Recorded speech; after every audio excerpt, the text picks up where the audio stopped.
అమ్మితే కొన్ని హైదరాబాద్ లో ఉన్న ఆంధ్ర వాళ్ళ ఆస్తులన్నీ అమ్మితే కొనుక్కోవడానికి తెలంగాణ వాళ్ళ దగ్గర సిద్ధంగా ఉన్నారా పోయి ఇట్లా అమ్ముతారు పై ఇట్లా నెక్స్ట్ మినిట్ ఇట్లా చెప్పి సూట్ కేసులు తెచ్చి ముందే పెడతారా అవ్వని పని.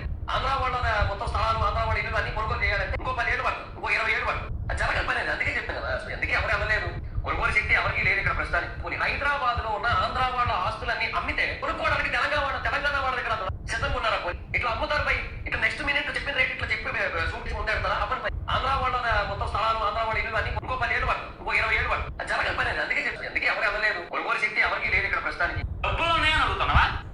ఇంకేంది డబ్బులు ఉన్నాయని అడుగుతున్నావా? పోనీ నీ దగ్గర ఉన్నావా?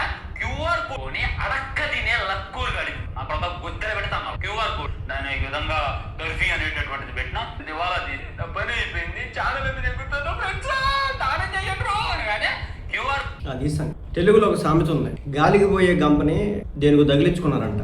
అట్టుందన్నమాట కొంతమంది పరిస్థితి. ఇడుపు కాయతో ఒక టైటిల్ ఆంధ్రాకి సంబంధించినటువంటి ప్రొడ్యూసర్లు పెట్టారు. సినిమాని తీస్తున్నటువంటి డైరెక్టర్ పెట్టుకున్నాడు. సినిమాలో నటినట్లు అంతా బాగున్నారు. అయితే ఒక తేటగాడు సోషల్ మీడియాలో దీనికి సబ్ టైటిల్స్ కావాలన్నాడు. అక్కడ స్టార్ట్ అయింది. ఏకంగా తెలంగాణలో ఉంటున్నటువంటి ఆంధ్రుల ఆస్తుల గురించి దాకా వెళ్ళిపోయింది.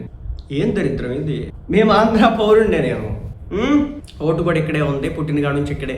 అయితే అసలు ఈ వివాదం స్టార్ట్ చేయడం వెనుకున్నటువంటి వ్యక్తులు ఎవరు, ఏం కథ, ఏ ప్రాంతం వాళ్ళు దీన్ని చిచ్చులేపినారు అనేది చూడాలి కదా మనం. ఈరోజు జబర్దస్త్ మహిదర్ ఏదో ఒక వీడియో చేసినాడంట, మరి దాన్ని డిలీట్ చేసారు అన్నట్టు కూడా చెప్తా ఉన్నారు. ఆ వీడియోలో అతను చెప్పింది ఏంటంటే, ఇప్పుడు తెలంగాణలో ఉన్నటువంటి ఆంధ్రోళ్ళు వాళ్ళ దగ్గర ఉన్నటువంటి ఆస్తులు కావచ్చు, భూములు కావచ్చు, వాటిని ఒకవేళ వాళ్ళు అమ్మితే కొనే దమ్ము తెలంగాణ వాళ్ళకు ఉందా అని అడిగాడు. నాకు ఆశ్చర్యం వేసింది. ఈ హేట్ రేట్ ఎందుకు మనకి దేనికోసం చెప్పు నాకు తెలియదు. తెలంగాణ వాళ్ళు రెచ్చగొట్టినారా? తెలంగాణ ప్రజలు రెచ్చగొట్టినారు? తెలంగాణ సినిమా ఇండస్ట్రీకి సంబంధించిన వాళ్ళు రెచ్చగొట్టినారు? తెలంగాణ యువత రెచ్చగొట్టింది? తెలంగాణ రాజకీయ పార్టీలు రెచ్చగొట్టినారు? ఎవరు స్టార్ట్ చేసింది? ఎవరు? మనోళ్లే కదా. ఎవడో ఒక తేటగాడు సబ్ టైటిల్స్ అడిగినాడు. ఎక్కడి నుంచి ఎక్కడికి వెళ్ళిందో తెలుసు ఈ వివాదం. శ్రీకాకుళం సంబంధించినటువంటి జానపద గీతాలు ఉంటాయి కదా, వాటి దగ్గర నుంచి మొదలు పెడితే చివరాఖరికి తెలుగు రాష్ట్రాలకి సంబంధించినటువంటి మహోన్నత గొప్ప కవులు దాకా కూడా వెళ్ళిపోయి తెలంగాణకు ఒక భాష లేదని, తెలంగాణది ఒక యాసని ఒక వర్గం, తెలంగాణ అనేది ఈ రోజున ఆ భాష మాకు అర్థం కాదని ఇంకొక వర్గం, ఇక ఆంధ్రోళ్ళు మమ్మల్ని అంతకాలం దోచుకున్నారు, ఇంకెంతకాలం దోచుకుంటారని వీళ్ళు. ఎందుకు ఇది? ఎవరు ఏం సాధిస్తున్నారు ఇక్కడ? నాకు అర్థం కాల. కొంతమంది బయటకు వచ్చి ఇది క్వశ్చన్ చేస్తే కనుక మా అస్తిత్వమే పోయిద్ది అన్న. నాకు అది అర్థం కాల. అస్తిత్వం పోవడం ఏంద్ర నాయన. ఎవడో ఒక ట్విట్టర్లో ట్వీట్ చేసినాడు, అది అడిగి అర్థం కాలేదు, దీనికి సబ్ టైటిల్స్ పెడతారా అడిగినాడు. సరే, సర్కస్టిక్గా అడిగాడు అనుకుందాం. ఒక్కడు ఇద్దరితో స్టార్ట్ అయింది.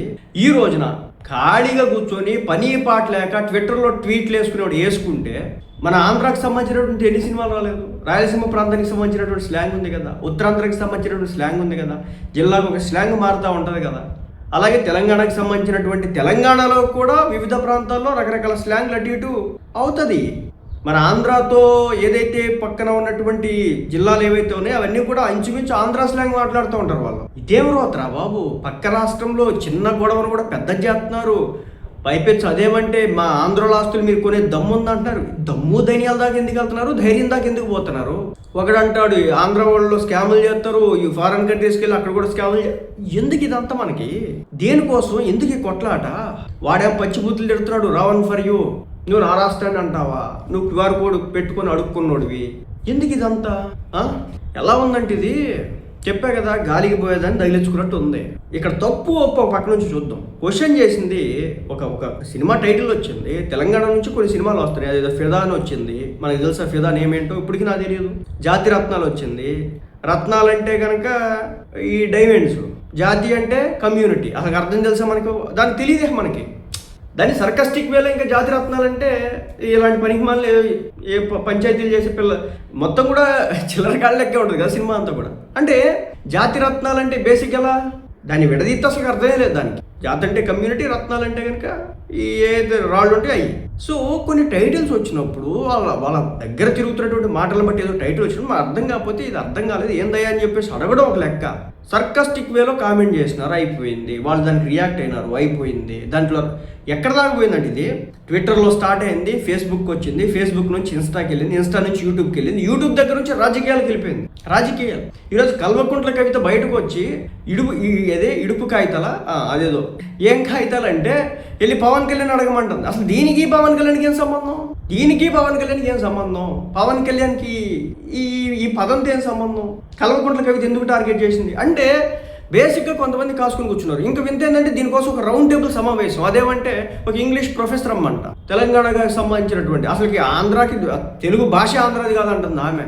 ఊరే గరికపాటి నరసింహారావు గారికి సంబంధించినటువంటి కొన్ని వీడియోలు తిరుగుతున్నాయి. తెలంగాణకి సంబంధించినటువంటి జానపద గీతాలు కావచ్చు, ఆంధ్రాకి మన శ్రీకాకుళంకి విజయనగరం ఈ ఉత్తరాంధ్రకి సంబంధించినటువంటి జానపద గీతాలు, ఇప్పుడు రాయలసీమ ప్రాంతంకి వెళ్తే కానీ కొన్ని గీతాలు అదే పాటలు ఏవైతుంటే వీటిని ఎక్కడ దాకా వెళ్తున్నారు మీరు?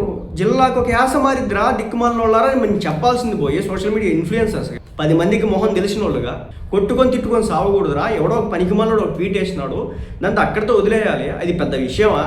ఒకడంటే వీగిపోయేటటువంటి, లేదంటే ఇరిగిపోయేటటువంటి, లేదంటే కూలిపోయేటటువంటి, పనికి రాకుండా పోయేటటువంటి అంత ధీర్ణమైన స్థాయిలో ఇక్కడ భాషలు లేవు కదా, యాసలు లేవు కదా అని చెప్పాల్సింది పోయి ఓడి అమ్మ ఏమంటున్నాడు? తెలంగాణలో ఉన్నటువంటి ఆంధ్రోలు అసలు ఏ ఆంధ్ర రాష్ట్రం అమ్ముతాడు నాకు తెలియకూడదు. తెలంగాణకి వెళ్ళి నివసిస్తున్నటువంటి సెటిల్ అయినటువంటి ఆంధ్ర వాళ్ళు ఎవరైతే ఉన్నారో అక్కడేం సెటిల్ అవ్వట్లా. వాళ్ళు పార్టీషన్ అయిన తర్వాత అక్కడ వాళ్ళు అక్కడే ఉన్నారు, ఇక్కడ వాళ్ళు ఇక్కడే ఉన్నారండి. ఉన్నారు ఎవరైతే ఇప్పుడు తెలంగాణలో ఉన్నారో, ఆంధ్ర ఇంతకుముందు మొత్తం ఆంధ్ర కాబట్టి సో కొంతమంది అక్కడ ఉండిపోయినారో వాళ్ళలో వాళ్ళ ఆస్తులు అమ్మడానికి ఎవరు సిద్ధంగా ఉన్నారు? తెలంగాణలో వింతే అంటే చెప్పమంటారా?